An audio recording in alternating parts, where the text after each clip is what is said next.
Portrait. Lorsqu'il peint des portraits, Raphaël s'attache à la ressemblance des traits, mais plus encore à l'expression de l'être. La pose qu'il fait prendre à ses modèles et ce qu'ils donnent à lire sur leur visage ou dans leur mise nous en disent beaucoup sur leur compte. Papes, cardinaux ou aristocrates, nombreuses sont les personnalités qui s'adressent à lui, ont profité de son célèbre coup de pinceau.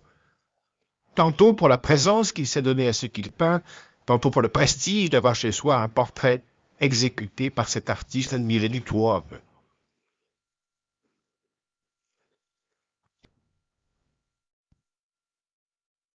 Tendre Vierge. Si Raphaël est populaire, c'est grâce à ses madones. À peine sorties de l'enfance, elles expriment à la fois la douceur et la conscience du destin dévolu à l'enfant Jésus. Contrairement à Michel-Ange, contrairement à Léonard, Raphaël nous donne à éprouver les sentiments contradictoires de la Vierge. Qu'elle nous apparaisse avec ou sans Saint Jean-Baptiste, seule avec l'enfant ou au centre d'une œuvre richement composée, ces madones portent toujours la marque de cette ambivalence. Un bouleversant mélange de tendresse et de gravité qui les rend étonnamment proches.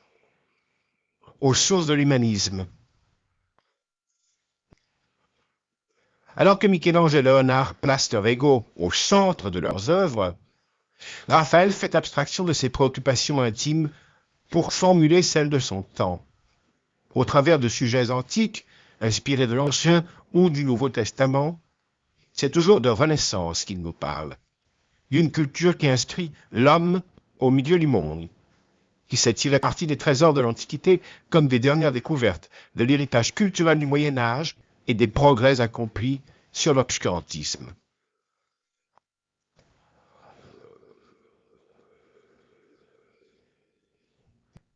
Les chambres du Vatican. En 1508, Raphaël a 25 ans lorsque le pape Jules II l'invite à décorer les chambres du Vatican. Cette commande, exécutée sur une période de 12 ans, témoigne de son évolution. Des influences ombriennes que l'on décèle dans la chambre de la signature, au caractère spectaculaire de ces dernières fresques, des voûtes ouvragées aux panneaux à sujet historique, tout le grand Raphaël est là. Homme d'harmonie et de culture, innovateur audacieux et artiste consciencieux de la cour vaticane. Pénétrer dans ses chambres, c'est découvrir son univers.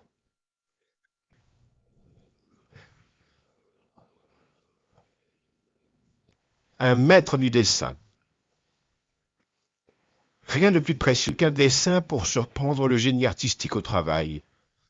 À la sandine, à l'encre brune ou à la pierre noire, ces études donnent à lire le cheminement créatif de Raphaël, en quête du détail juste, de la forme harmonieuse, de la composition équilibrée.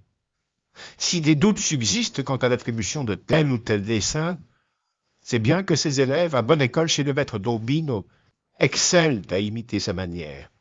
Et aussi, par-delà sa mort, ils ont su prolonger l'expression de son art, celui d'un maître du dessin.